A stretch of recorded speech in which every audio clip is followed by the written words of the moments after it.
everyone in the dream is an aspect of self. So this might be I'm tending to three inner children of my own. And I didn't know there were three, but it's believed that there are at least three inner children. There's kind of the innocent child, there's the wounded child, and then there's the adventurous child. And they all have very different needs, and they're all sacred.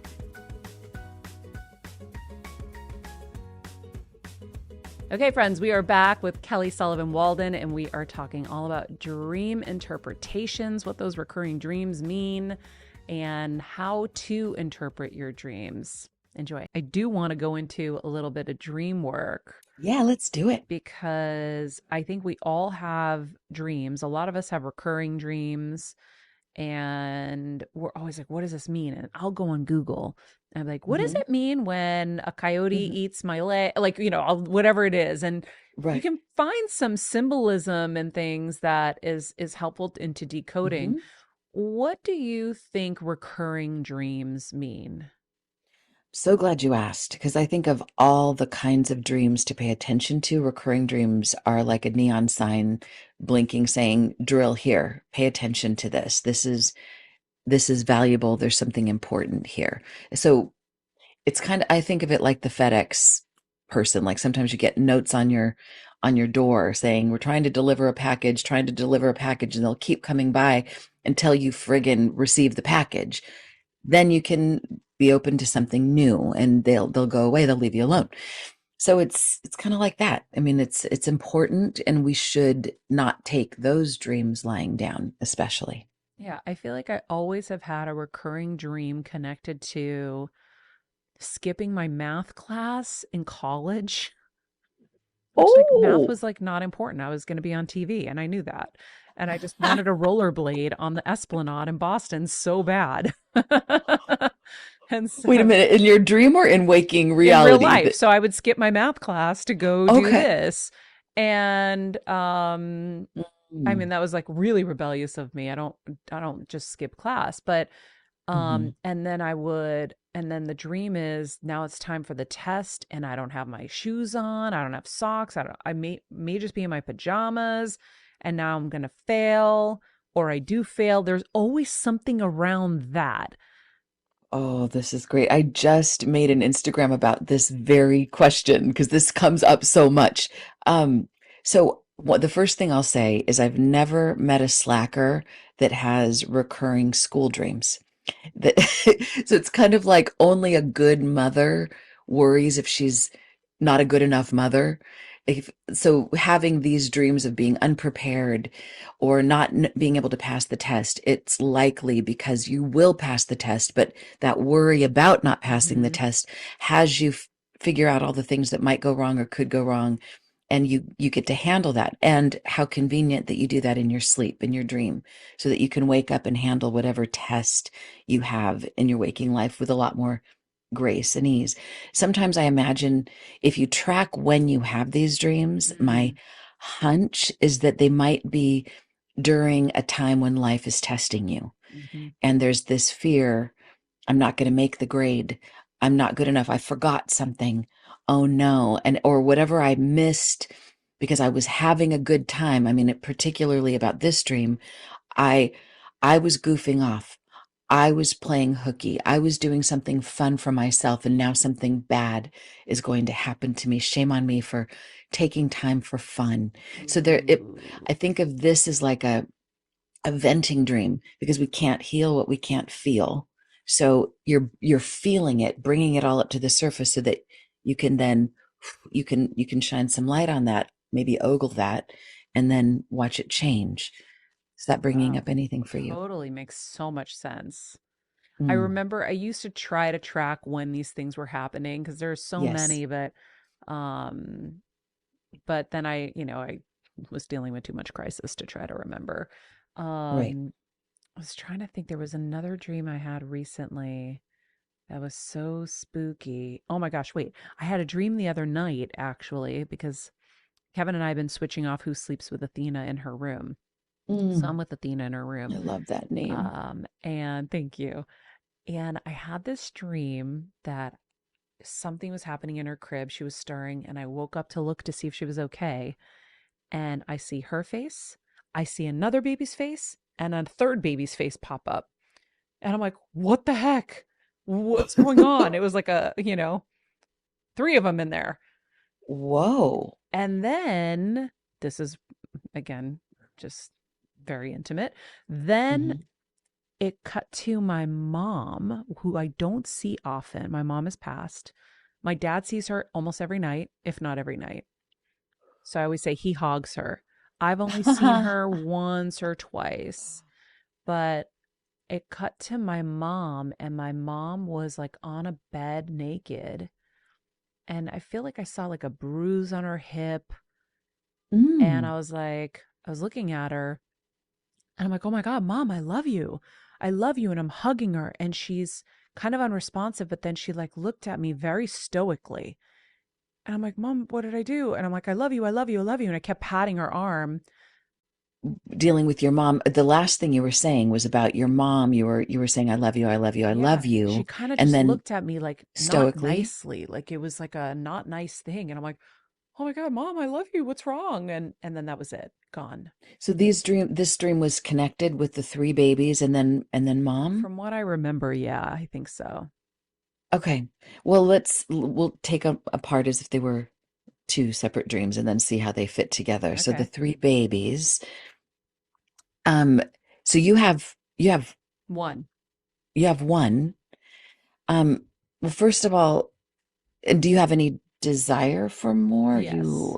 Yeah. Okay. Well then, so I always do the reality check, like how much of this is kind of a reflection of the ordinary reality? Like, is there going to be possibly three babies or who knows? And then we look at it symbolically. So maybe like anytime the number three shows up in dreams, I'm gonna get really woo woo on you for a second. But to me, three is a sacred dream number, and it usually means there's some kind of an initiation happening, some kind of a rite of passage. That was then, this is now kind of a moment where things are changing. And some people in the dream world would even say it's a shamanic initiation, meaning like becoming much more spiritual. So I would say there being three babies, the symbolic part of that could also be, yes, you are a mother, you have Athena, and you might have these other babies coming soon at some point. And everyone in the dream is an aspect of self.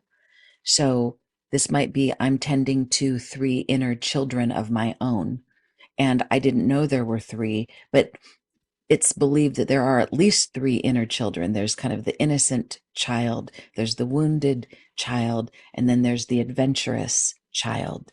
And they all have very different needs, and they're all sacred. So it might be, pay attention to the needs of these little innocent babies, aspects of self. Hmm. That's one thing that pops up. Does anything come to you about that, or does that trigger anything for you? I mean, I definitely feel like Athena's ushered in a new chapter where, I mean, there's an obvious chapter that the world can see, but for me, from Yes. the second she was born, I knew that chapter one, with all of the crisis, and I'm like, we front loaded. This is going to Yeah. be, we're good. Everything's going to be good. Not that we're not going to have Mm, problems or tough moments or whatever, but yeah. I think everything is going to be great moving forward. And I don't have a lot of doubt about that. I can have moments where Mm, I'm scared if I feel a pain in my stomach or something. I'm like, oh gosh, oh gosh. And then I'm like, no, we're good. We're good. mm. And so I feel like that rite of passage or whatever you were saying, that we're Yeah. entering this new phase, that Yes. definitely feels correct. And I do Mm. know that motherhood has affected me so much, and I want more of that feeling. Like to me, nothing else matters. Ooh, wow. So, That's so good. That's so good. So then that brings us to your mother laying there. You said she was naked mhm. and a big bruise on her hip. Yeah. So did she seem, was it, did, say more about that. Did she seem like there was something wrong with her, or was this like her back before she was ill, or was it towards the end version of your mom? It didn't feel like it was the end version because I feel like she might have had hair. She wasn't bald, but it Okay. wasn't like I don't remember seeing hair or no hair. Just remember that look, and that look wasn't great. And it's not like I saw, like her actual naked body. I just knew she was naked on the Okay. table. And And on the table, that's interesting. Like an operating table, like most people's naked bodies aren't on a table unless there's some kind of yeah, it procedure was happening. just she was on some kind of flat surface. Interesting. Yeah. I'll just say for if it were my dream, that's one thing I kind of preach is that we should always say that if it, because it's never, I'm never going to tell you definitively what your dream means. It has to percolate within you. But if it were my dream, um, I might think it's believed when we dream about somebody who's passed, more often than not, it's a visitation. It's not necessarily a typical dream that is symbolic, although it might be, it certainly might be. So, on some level, when somebody is passed, they go through different things. Like they're not just suddenly an angel floating around with all the wisdom.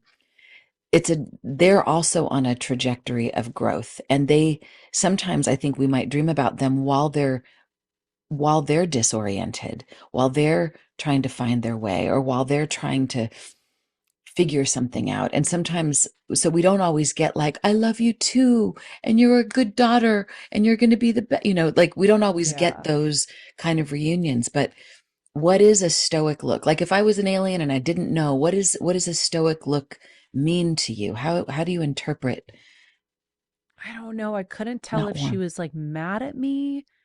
She just wasn't it wasn't loving. It was the opposite of loving. And I'm like, "Oh my gosh, like what did I do?"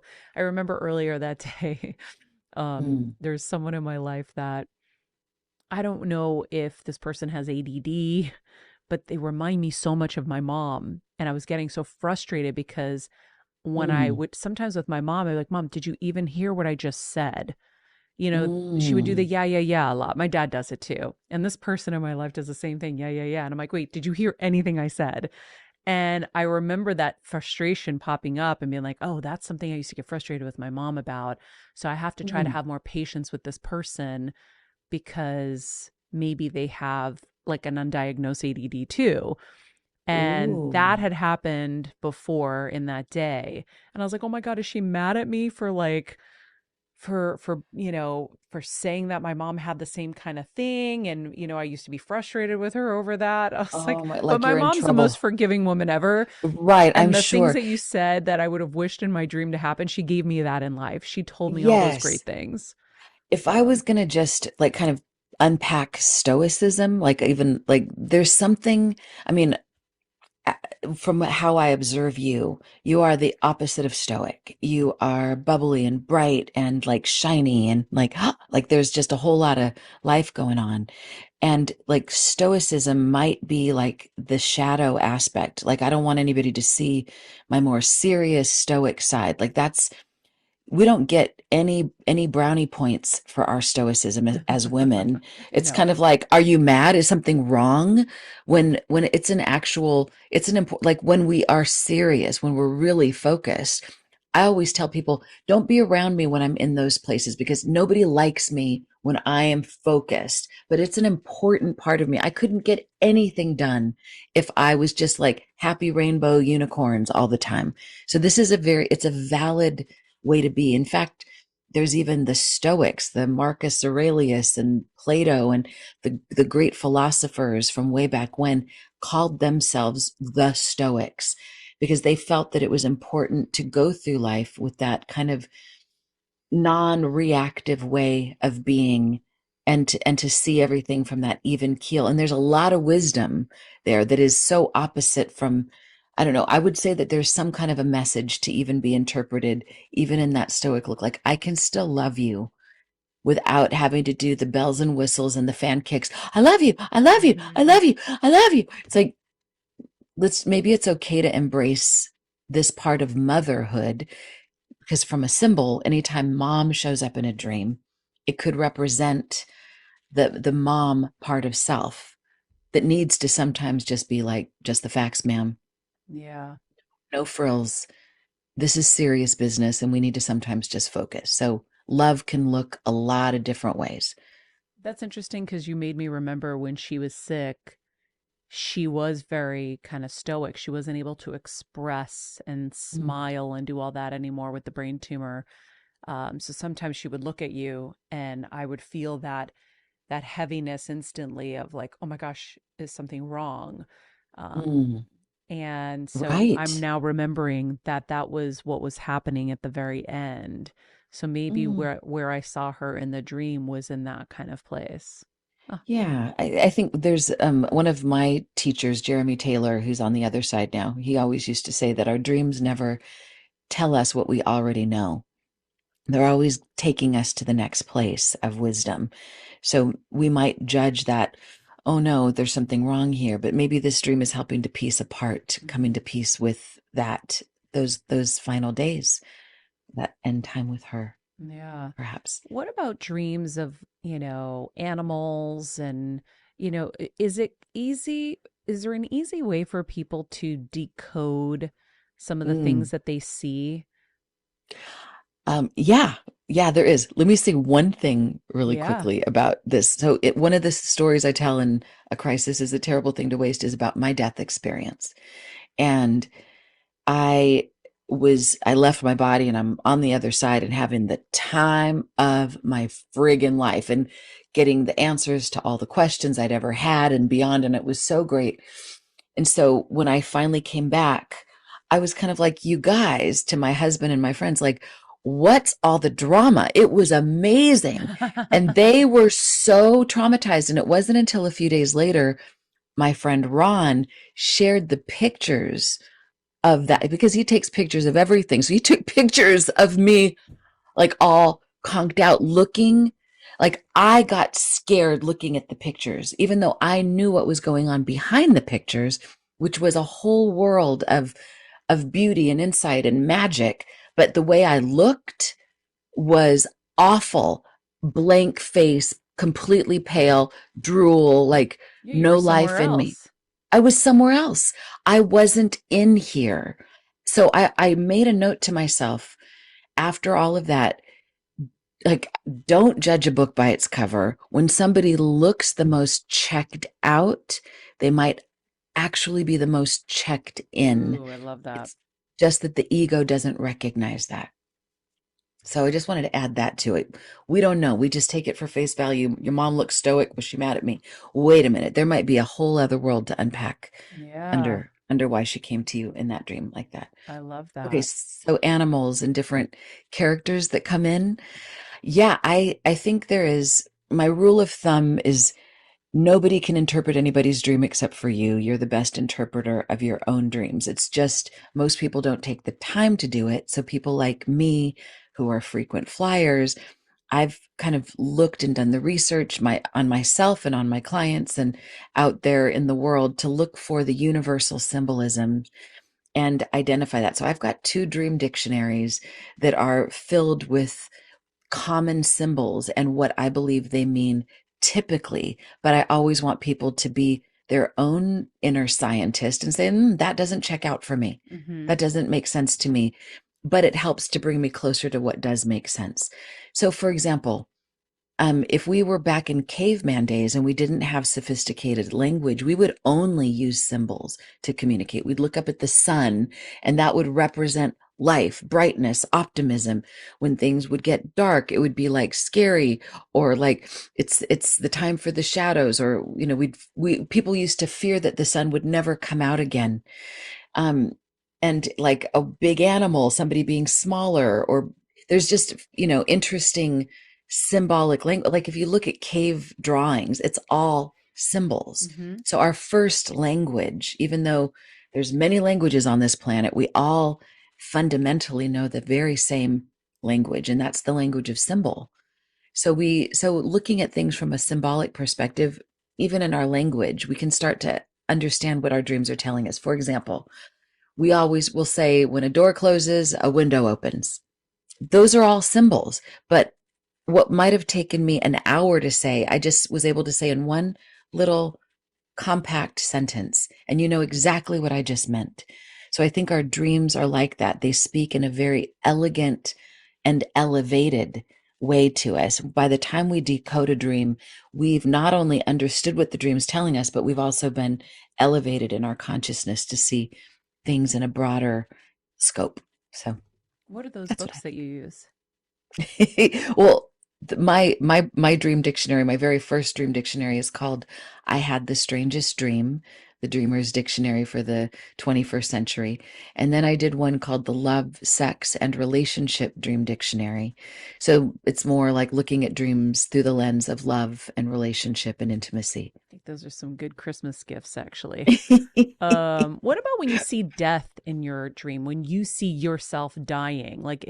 I've heard there's a Mm. difference between if you're dead or if you survive in your dream. Yeah. Well, yes and no, because I know all different sides from myself and from clients and from people I know. So typically there's an old wives' tale that is if you die in a dream, then you die. And my little point of view is, but we don't know that for sure because if those people actually did die, then they're not alive to tell us. So we don't know. But most of the time, the people that live through these dreams, they tend to mark the ending of a cycle and the beginning of a new chapter in their life or maybe a new book in their life. So dreams of death represent an ending, a radical ending.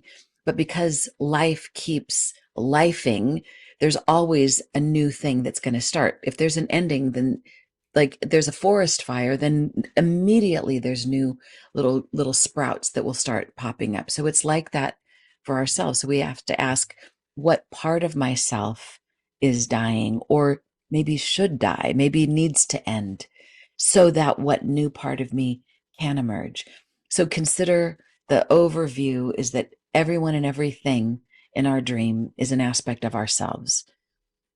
So if there's somebody that dies, then what part of myself is that? Does that represent? And if it's me, then it might be my primary ego identity needs to die. And some things just need to die. They just need to go so that something Yeah. new can come in. Um, what about people who can't remember their dreams? Why can't we remember our dreams? It's more common than not to not remember. I mean, it's hard to remember dreams. Usually the, I mean, everybody has at least one remembered dream, it seems. But a lot of people will tell me that when they were kids, they remembered dreams very often. And then as they grew up, dreams started to recede. It's not because we're not dreaming. We still have the same number of dreams. We all dream between 3 to 9 big dreams every night. But as we become adults, we start becoming more interested in the things in the outer world. Our inner world starts to pale in comparison to all the things that we have to tend to as adults. So the moment we wake up, we tend to focus instantly on, oh my God, my to-do list, and I got to check the news and the social media and all that stuff. So immediately it's like we're switching channels, like a radio channel goes from the dream station into the bada bing, the punk rock station of do this, do that, and it's as if that other perspective never existed. So there's literally like a movement from more of the limbic brain in the back where the brain stem is to the prefrontal cortex, which is where we operate in our typical day-to-day life. So literally there's different energy. It's like there's a spotlight on a different part of our brain. And if we don't write our dreams down immediately upon awakening, 95% of those dreams will just be dust in the wind. They just disappear, even if they could have changed our lives. So I'm a big advocate for telling people just give your dreams the first 5 minutes of your morning. That's all I Yeah. ask. Yeah, and use them There's as direction. Yeah, there was research done out of Harvard years ago that said you don't even have to know what your dreams are telling you. You don't have to interpret them, although I recommend that because that takes it to another level.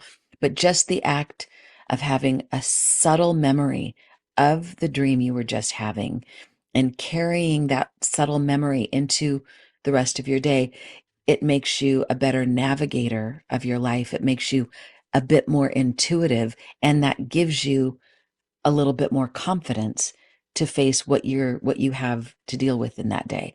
So it's worth it. I mean, you can't buy that. You can't take a pill to give you those things. Mm-hmm. I mean, your dreams are trying to give you some kind of awareness about, like, a preview of coming attractions to some degree so that you can position yourself more advantageously based on the challenges that are coming up. So 5 minutes, that's all I ask. Okay. Do NyQuil dreams count? Every dream counts. That's a good question. Kevin told me that he had some crazy NyQuil dreams the other night. And Yeah, I wonder if being under the influence influences your dreams in a for less sure. true way or less authentic way. I think that's a really great question. In an ideal world, if I was going to just be like, paint the world exactly the way I would have it, we would live in a very healthy way where we got enough sleep, we got enough food, and we didn't have to depend on any medications. We'd be able, I mean, I love medications. When I'm sick, I need my NyQuil. I get it. But in an ideal world, we would live in such a way where we would be able to have kind of dreams that were pure, because I think there would be more there'd be more clarity to those Mm-hmm. dreams. But in the meantime, let's take what we get. I don't think our dreaming mind wastes its time giving us something that we don't need. Sometimes based on what we eat or what we drink or what we smoke or whatever we're doing it's going to affect our dreams, and it might make them more exaggerated. They all count. Bottom line is, I think every dream counts. Whatever we can remember, we should consider it to be gold, because it's giving us access to a wiser part of ourselves. And sometimes taking something, a substance or NyQuil, does make the dreams a little more vivid, which makes them easier to catch and Hmm. remember. But we don't want to lean on that too much, Got for it. obvious reasons. Yeah. But NyQuil dreams still count. I I kind of love like them, but I don't it. recommend them. He was frightened by them. Um, Oh, a nightmare is a terrible thing to waste. oh my goodness. Yeah. Well, Yeah. Kelly, if anybody wanted their dreams interpreted, do you still do that for people? I do. I do some private sessions and I do some workshops. I have what I call Wild Women Wednesdays. The first Wednesday of every month is an open dream circle, and people can join me. If they go to my website, they can kind of navigate and look for Wild Women Wednesdays.